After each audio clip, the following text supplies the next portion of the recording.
Hey, How are you? Good. Okay. Hi, everybody. Welcome to Spill the Tea. This week on Spill the Tea, I am joined by Sarah Dye. Sarah, tell us a little bit about yourself and where we can find you. Hey, everyone. I am the co-founder of Travel on Points.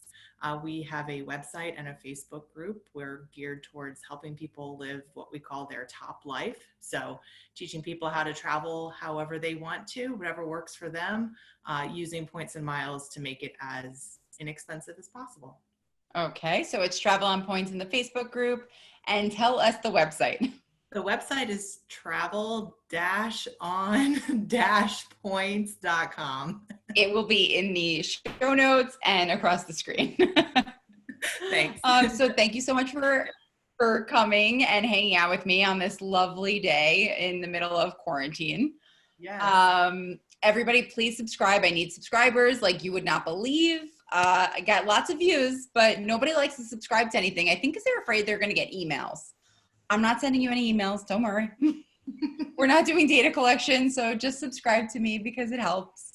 And give us a thumbs up because now we're trying to beat Mark at this point because Mark's will come out like a day before yours, I think. Oh, okay. And yeah, so now we have to beat however many likes he has because, you know, two pretty girls versus me and Mark. Clearly, we should have more likes, right? Absolutely. Anyway. Okay, so we're going to have a little bit of fun today. The whole goal here is to let everybody enjoy themselves and not be too serious because we're inundated with like way too serious stuff and we just want to have some fun, right? Absolutely. And so that is what Sarah is here to do. I happen to know her from a couple of meetups and from some very inappropriate Zoom drinking games. And she's really awesome. Her husband, Derrick, is awesome. Okay, so the first thing that I've been asking everybody is tell me what show you would not be able to get through the pandemic without. So, of course, we watched Tiger King. Of course. What'd you think? It's ridiculous. It's totally ridiculous. And I wouldn't say that the show itself is what has got me through quarantine, but all of the memes. Yes. Carol Baskin memes. Carol Baskin memes. I mean, if I hadn't watched it, I would really be in the dark on the internet. Right.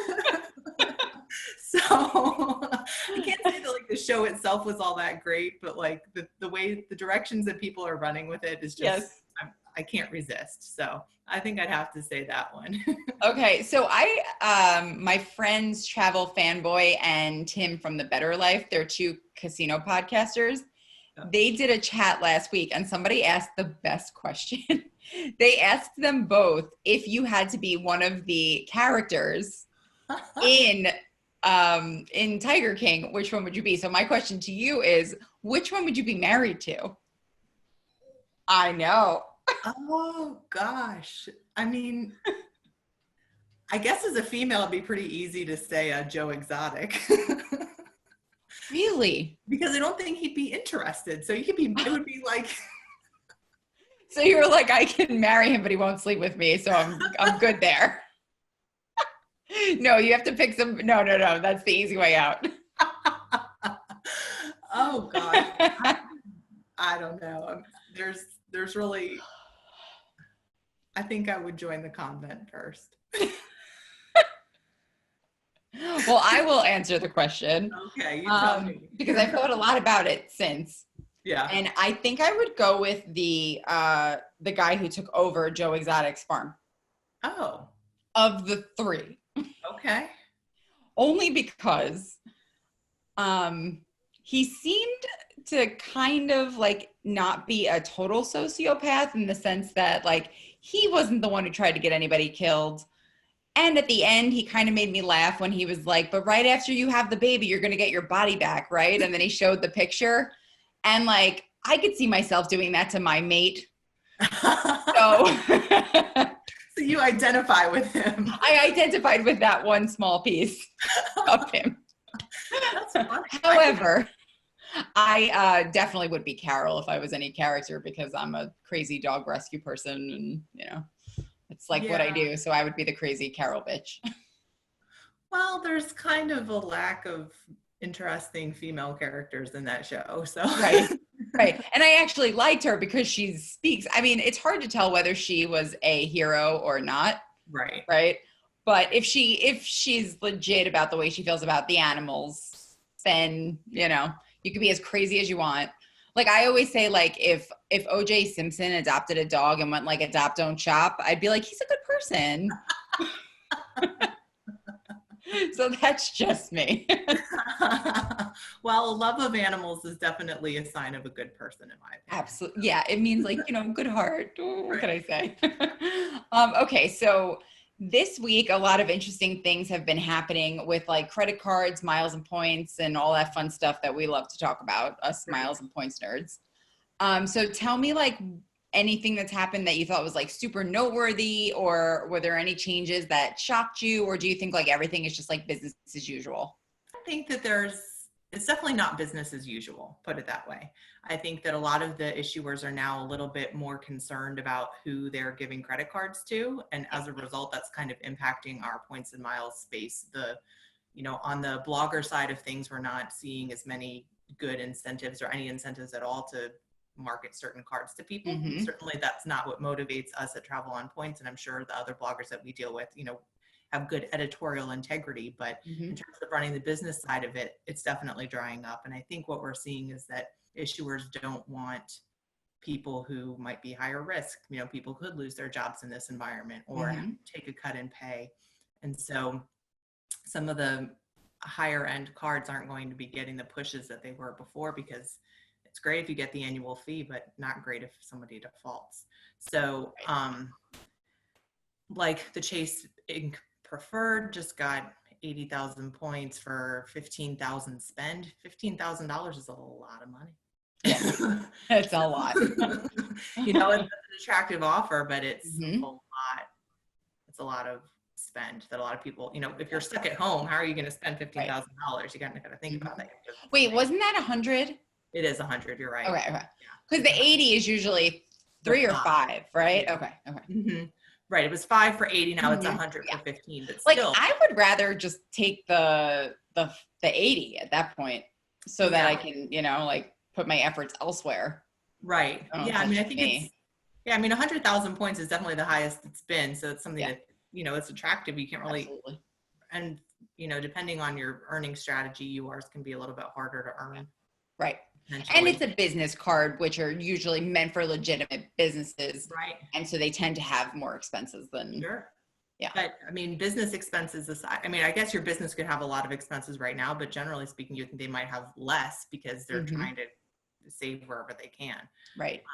So I think there's definitely changes in the space that we're going to see over time. But I think there's a shift generally in people's preferences. People aren't as interested in travel cards right now because they're worried about when they're going to be able to travel again. So earning a whole bunch of points that you don't know when you're going to be able to use. And, those of us that have an earn and burn strategy where we want to earn our points and spend them as soon as we can, if we don't know when we can spend, we worry about devaluation. So it's a changing environment for sure. It's very interesting. You hit on some interesting, like some of the things that I'm most interested in lately. One of them is going to be blog coverage. I'm so interested. I wish, for everybody who's listening out there, I wish that somebody would do a study or like just put together a stat sheet of the changes in credit card coverage based on blog. I'm so curious because I feel like, at Bougie, I made the decision not to monetize until my base was like large enough that I had like trust. And obviously I realized that people who do this for a living do not have that luxury, I know that you guys like have jobs, and so that's why that's not your first motive in what you do. Right. And so we're in the same boat there. But I think a lot of people who legitimately do this as their business, of course, they should be earning money and they're providing a huge service. But sometimes I think even the unintentional bias of, which cards are giving you the highest like affiliate money, right? Yep. So I'm very interested to see how that works out and what changes as far as blog coverage. Like I feel like now consumers are going to start to either get like the worst cards recommended to them ever because they're the only ones left in the affiliate program, or some people will actually like give some honest coverage to cards that they hadn't really paid attention to before. Right. So I cannot wait to see what happens there. I'm like a little kid. I'm like, I can't wait to see who we catch doing bad things. I have ideas, but you know. Yeah, I think there's definitely, for those of us that are in this space or who are, even if you're not a blogger yourself, but you're around enough, you start to have a little bit of a, you know, a sleuth perspective of who am I going to catch pushing a card on me that I know isn't the right card, but they must be getting some kind of kickback for. And I think that you're smart to have thought about the impact of your own reputation on the ability to, you know, to monetize or whether to monetize, because I think that inherently there's sort of an underlying thing of, well, how do you make money doing this? And if you're making money, you must be pushing things that you don't really believe in. And I don't think that's necessarily true, but I think there's definitely temptation there if you're not careful. So I've spoken to, like, I know how they do things at Miles to Memories, and I know it's all like above board. You know, you couldn't find like a better group of people who have like literally their best interest, their readers' best interest at heart. But I've spoken to actually a lot of other bloggers, and some of them have really interesting strategies to sort of like a firewall strategy where they don't tell their associate bloggers, like the people who work for them, what the affiliate links are and like what the money is. They put the links in after so that there's like zero incentive to push certain cards, which I think is a really interesting strategy. I won't say who did that because I don't know if he would want me to talk about it, but so I think that's kind of an interesting one. And then I think others, you know, get the monthly roundup and say, here are the cards that are paying us $300. Write everything about those. Push those. Yeah. So it's some definitely different strategies. Yeah. And then there was something else that you mentioned that I wanted to talk about, and now I don't even remember what it was, but that's okay because I have so many questions for you. Okay, so most of us have not been on a plane since like the beginning of March. Yeah. But I know you have. I have? Haven't you? Didn't you go with you know, the guy who flies the plane, your husband? Did you guys go somewhere? I don't think. Did we fly somewhere? Yeah, like right after our Zoom meeting, you guys were going somewhere. We were going to, we didn't do it. Oh, you didn't go? No, because the weather. Oh, that was like my favorite thing that I wanted to talk about. That, like, how cool is it that you get to just be like, hey, guess what? I'm a travel blogger and I'm going to take myself somewhere because I fly a plane. Oh, we go all the time. I mean, okay, so let's pretend you did go on that trip, like just for fun. I was like, she's going to say yes. And then you're like, I don't know what you're talking about. And I'm like, I know I was there. Yeah. So Derrick has his private pilot's license, and we own a fractional interest in a plane. So with a couple of other guys, and it's not glamorous, really. It's not bougie, although it might sound it. You get a pass. It's like from the 1960s, and they put a lot of sweat equity into it. So they, you know, redid some of the interior or whatever. So we go on some local, you know, we fly around. We've got some friends that we live in Maryland. We've got some friends that live on the Eastern Shore that we like to go and visit. And so flying over the Chesapeake Bay instead of driving across the Chesapeake Bay Bridge. Awesome. Oh my God. I could not be more jealous. So it's pretty great. It started partially because Derrick's family lives pretty far away from us, and I really hate car trips. I love to travel, but I am not a road trip person. Do you get car sick? No, I just get bored. Okay. Yeah, that's fair. I just don't like it. Yeah. So he had expressed an interest in flying, and I was like, hey, we can do this, and then we can fly to see your family instead of driving and cut our time in half. Amazing. And so he just decided, like, I'm going to get my pilot's license, or that was first? Well, so he had been talking about it, and then his grandfather had been a pilot, just a private pilot, had his license, and Derrick had a chance to talk to him a couple of years ago about all of his interest in flying, basically. And then he passed away, and Derrick got a small little inheritance, but it ended up being just enough money to pay for the classes to become a private pilot. So when we were talking about it, I was like, hey, this was a bond you had with your grandfather. It was something he really loved to do and something you've always had an interest in. And this is money that you got from his estate. Why don't you honor his memory and go get your license? So wow, that's a really good wife, everybody. Pay attention. I would have been like boobs, shoes. Anyway, go ahead. I mean, it was one of those things where, I don't know, at the time it just felt right. Right. And I'm really glad that he did it. And it's been something that we both enjoy. So yeah, you benefited a little. There's benefit. So yeah, that's a fun little side thing that we do. It's there are no points spending opportunities. There's lots. Well, that's okay. I mean, but you can fly yourself, so. Right. Yeah. We earn plenty of points. We just can't really, use them to defray the costs. So.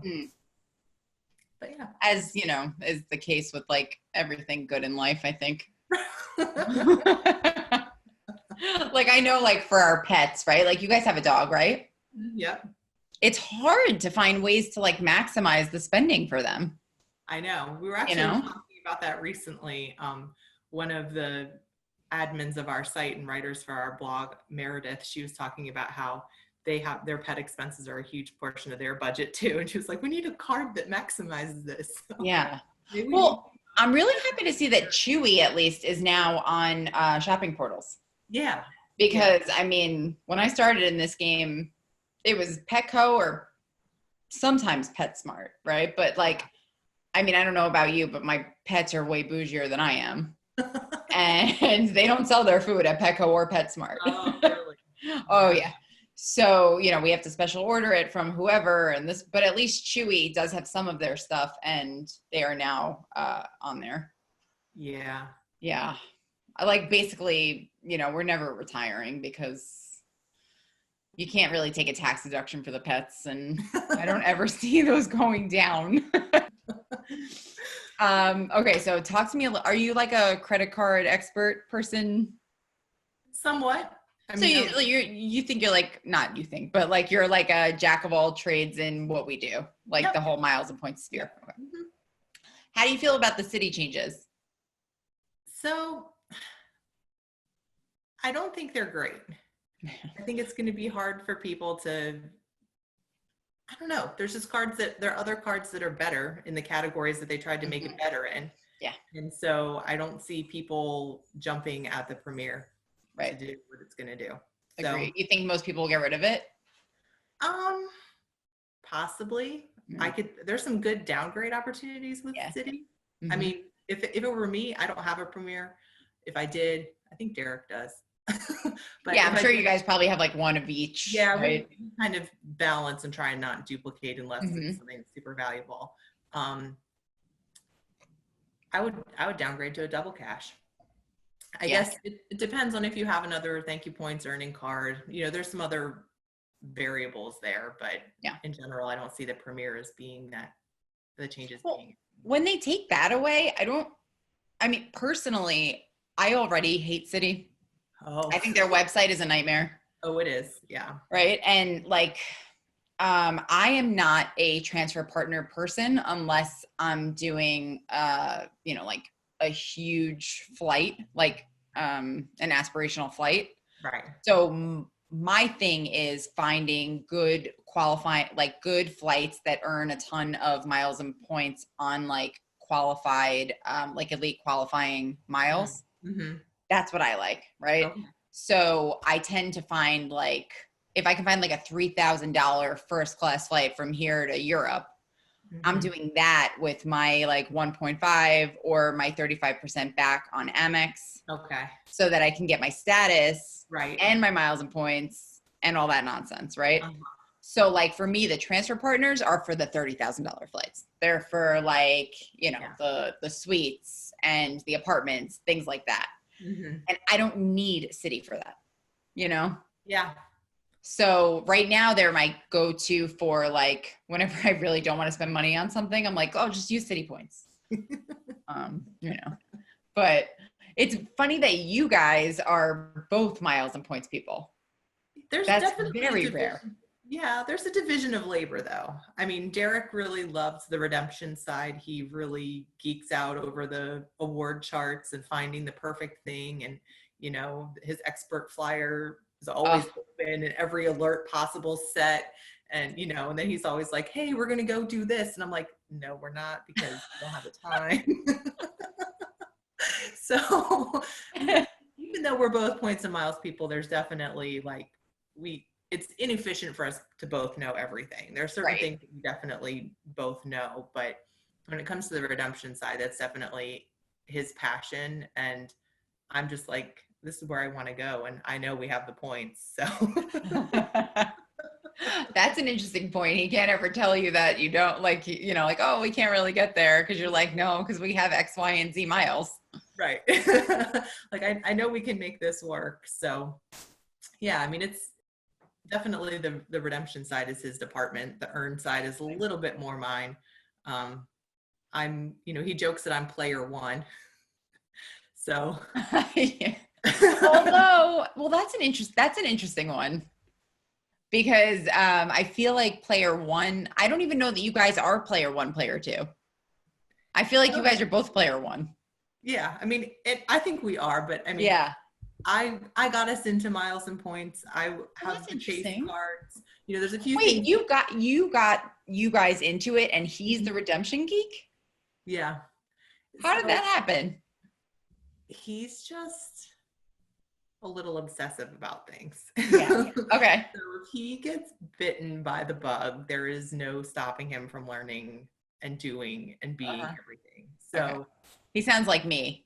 I think there's a little bit of that in all of us to a degree. Yeah. Like if you're interested in points and miles, you kind of, you know, you drink Mm-hmm. the Kool-Aid and the next thing you know, you're like Yeah. going to meetups and geeking out over things that other people don't care about. Yeah. But I found the cards and I was like, well, at least at a minimum, we can use this to I mean, we weren't traveling a whole lot. We would love to have traveled more, but we didn't really have the time or the means to be able to do it the way we wanted to. So, you know, I found the points guy, of course, and found some, Yep. you know, sign up for a chase card. And I'm like, okay. So I started dabbling. And then once he really got into it, started joining some of the groups, learning more, it really kind of became his passion. And I couldn't really slow him down at that point. I don't think I could ever even, so I'm also like an expert flyer geek. Yeah. Like Google Flights is my full-time job. That's all I do. And every day I tell myself, like, you're limited to an hour of flight searching, because then I open up Mile Calc and then I open up like all of the partner charts and I'm like, okay, well, if I do 6, and I don't know if you know any of this from like, because, you know, we hang out with mutual people and people like to make fun of me, but I took like 5 flights to Europe to meet up with the group. And I went through the Middle East. And then on the way home, I was depressed because I had only taken 3 legs to get home. So like if I go to like London, let's say, I'm trying to go through Asia because that's my happy place. Like I just want to be on as many flights as possible and I want to be earning as many miles as possible and like top tier status. That's funny. So I'm a little strange in that respect, but I don't think that I've ever convinced somebody from just like the basics who wasn't, you know, already aware of the types of redemptions that you can do to like get into miles and points. Like my best friend just still send me a text, yay or nay, you know, and I'm like, no, do this, right? And every once in a while, somebody will shock me. They'll be like, oh, I was looking at God Save the Points. She messaged me this a few weeks ago, and I was like, huh. I was like, well, what'd you learn? Like, that's so interesting. I'm so impressed. I'm so happy, you know? And then I think they're going to be there, like right there with me. And then they're just like, no, this is too much. Like, just tell me what to do. Yeah. So that's very interesting. You must be very persuasive. Maybe. She's like, yes. Now, why might you be very persuasive? Do you happen to have a profession that I might know something about? Yeah. So I'm a lawyer. Mm-hmm. Out myself. Yep. I think we're all lawyers, but okay. Yeah, I mean, right. Derrick is too. And I think, there's a lot, Brian, who's on our, with us at Travel on Points, is also a lawyer. There's a bunch of us in this space. I think Yep. We deal with rules all the time. Terms and conditions appeal to us. Right. Yeah. Yep. And we like to solve the pieces of the puzzle and figure out the ways to make things work that don't seem like they should be able to work. All that kind of stuff sort of appeals, what appeals to us about the law also appeals to us about miles and points. What kind of law do you do? I do commercial real estate. I sort of have a niche practice doing mostly multifamily. Okay. So yeah, it's a lot of dealing with the federal government. Oh, that sounds really fun, especially now. It's interesting. I really thought that the coronavirus was going to impact my practice much more than it has. Surprisingly, people are still moving forward with their transactions. So I do a lot of like acquisitions and refinances and things, and people seem. But it must be hard to follow through with transactions at the moment because of like kind of things being slowed down on the government's end. Yeah, to a certain degree, but I mean, I've been really impressed with how the government's been responding. They've been really motivated to get things done, and they don't want to be the slow point. I'm surprised I'm even saying this. Wow. Yeah, that's awesome. Yeah, it's been good. So that's the day job that gives me, the freedom to kind of dabble in the points and miles and see where it can take us. Is that the end goal in life? I think it would take a lot for me to leave, to change career paths, shall we say. There's a lot sorry, go ahead. There's a lot that I really enjoy about what I do. And the compensation part is definitely a consideration. I mean, that's why people work, right? It's like the fact that I decided not to work for profit for a year is kind of insane, Like I was like, I can't believe I'm doing this, but I'm going to do this because like, I'm going to do this. Why not, Right. But what about Derrick? Is his ultimate goal to transition, or you guys are both like, you both love your jobs and this is just like what you love to do? Yeah, I mean, this is just something that we're passionate about. And I think that, with anything that you're passionate about, it would be great if you could find a way to monetize it, make it all you do. But I think especially like what we're seeing right now with the way the coronavirus kind of came out of nowhere and is really impacting this space, there's a greater degree of security in what we do. And we both enjoy it. We're both, we're pretty good at it, and we like the people that we work with and work for. So this is something that it's a tricky balance. I mean, we really have 2 full-time jobs. Yeah. It feels that way at times. But yeah, I think we'll just from being an admin in the Miles to Memories Facebook group, I know that it's so much work just to be like an occasional admin. So I can't imagine actually having to run that. And, you must be like on Facebook all the time when you're not working, which I mean, it's drive me crazy. Yeah, we try and divide and conquer between us. There's enough of us on our team that we kind of pass the torch when we have time. Let's shout out the team, because you guys have some great people. Yeah, we do have. Give us your admins. Yeah, so of course, Derrick and I started it, and then our good friend Meredith, she's awesome. She's been a part of our team kind of from the beginning, and she's one of our best travel companions. So oh, that's nice. Yeah, so she's great. And then we've got Brian Suarez and Shira Sliffman. Both of them are awesome. You know them, they're good people. They both bring something different to the table. Brian's a lawyer too, so that analytical mind, and he writes some of our posts that are a little bit more in depth on policies or procedures or what's changing. Like he just wrote one for us about all the hotel coronavirus policies, because so he likes all the fun stuff. I mean, the stuff that's really good to know, but, kind of takes a while to digest. So he's also working on kind of our own version of a guidebook to points and miles. And so that's are you going to be the ebook people? Please don't do it. Well, you're allowed to put out an ebook, but you cannot refer to it every single time that you make a post. Never, no. So what happens is people want to know where to start, right? Right. What do I do? Where do I start? And instead of giving them a list of like the 17 blog posts that we have that you could read in order that would answer all your questions, people want a one point place. It isn't click, click, click, click, click. So yes, we're going to roll out something, but it's not going to be, please see the ebook anytime anybody asks us a question. It's just going to be, if you want to have a resource, you want to read through, kind of familiarize yourself from the beginning, here's where you can find it. Perfect. I mean, that sounds wonderful. Yeah. And of course, like, you know, with beginners, like they have to start somewhere. Yeah. And when they start on like one site and they don't know about the rest of the world, they're looking to that site, right? Absolutely. Yeah. For all of their stuff. Right. So like they really don't know, they don't know what they don't know. So I can totally see why you would want to do that. And I think it's an awesome idea.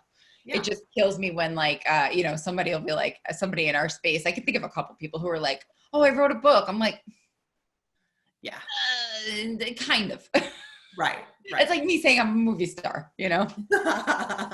Yeah, it's not meant to be the only, you know, the points Bible. Yeah. It's a great place to start. And anytime you have beginners, they need something like that because they don't know where else to look. Right. You know? Yeah. So like, that's why there can't just be, every site kind of has to have their own beginner's guide. Exactly. You know, otherwise like you could lead people in the wrong direction. And yeah, so I love the idea. Okay. So Bare Naked Ladies is on in 5 minutes. Whoa. Yes. Okay. And it's Bare Naked Ladies live. And 2 weeks ago, he played a song that I've never seen him play before because I asked him to play it and I lost my freaking mind. I cried. Yeah. Also, I was supposed to meet them today in real life. Yeah. Where? Is today the 11th or the 12th? Today's the 10th. Oh, I was supposed to meet them the 8th and the 11th of, in Europe. I booked a trip just for myself, first class, across the pond, just to go to 3 Bare Naked Ladies concerts and come home. And I finally did it. And I bought the upgrade to do the meet and greet. And I was finally going to meet them after having like followed them around the world for the last 20 years. And that didn't work out. What a bummer. I'm sorry. It crushed my soul. But they're coming to New York in August and they're rescheduling the whatever, and the tickets are still good. Oh, good. So yeah, so I'll be able to meet them just later. But so I want to quickly do our game. Sure. Would you prefer the bet or the plead the fifth? I say plead the fifth. It's more fun. Okay. And then we can do a bet when Derrick comes on and we'll just do double or nothing. Okay. All right. So have you ever seen Watch What Happens Live with Andy Cohen? No. It's okay if you say no. Okay. So here are the rules of the game. You get 3 questions. They're spicy and you get to plead the fifth to one of the questions. Okay. Got it? Yep. And I know you know what plead the fifth means. I do. Because otherwise, no. Okay.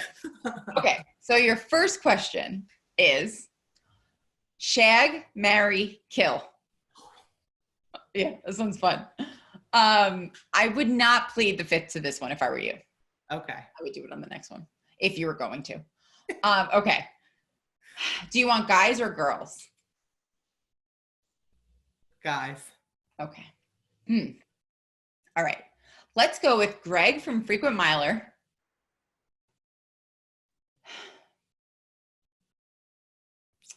Trying to think of a boarding area person that I haven't used yet. Gary Leff. Oh, I did use him. That's okay. Greg from Frequent Miler, Gary Leff, or Sean Coomer. Shag, marry, kill. I don't have to explain any rationale to this, right? Nope. You can or not. Up to you. Okay.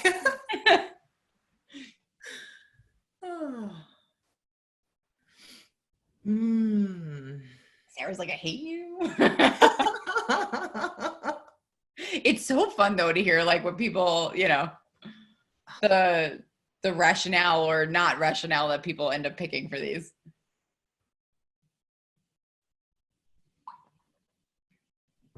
I don't know. I can't kill Sean. So I guess I'm gonna marry him. Okay. So who am I gonna? I don't know who I'm gonna kill or shag. Well, I feel like shag is easier because kill is just the default, right? Like, Yeah. you don't actually, but like you have to pick somebody to shag. I guess I'm shagging Greg. Okay, fair. Awesome. Love it. Okay, now this one I'd probably plead the fifth on because the next one's easy. All right. Tell me what blog or blogger you can't stand is a pandemic all on their own. Some people want to answer the question. Others, not so much. There's no one I feel that way about. Okay, so you're going to plead the fifth. Yes. Okay. And then the last question is the opposite.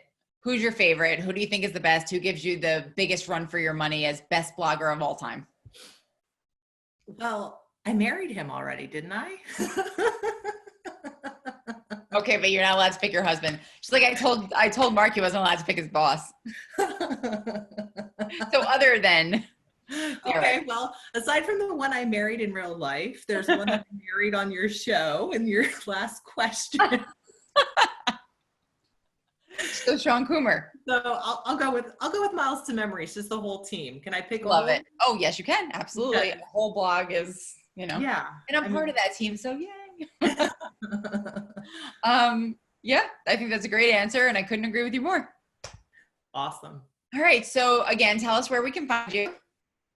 Sure. So you can find us on Facebook in our Facebook group called Travel on Points. Okay. Links will be in the description. Yep. And you can also find us on the internet. Our blog is travel-on-points.com. Got it.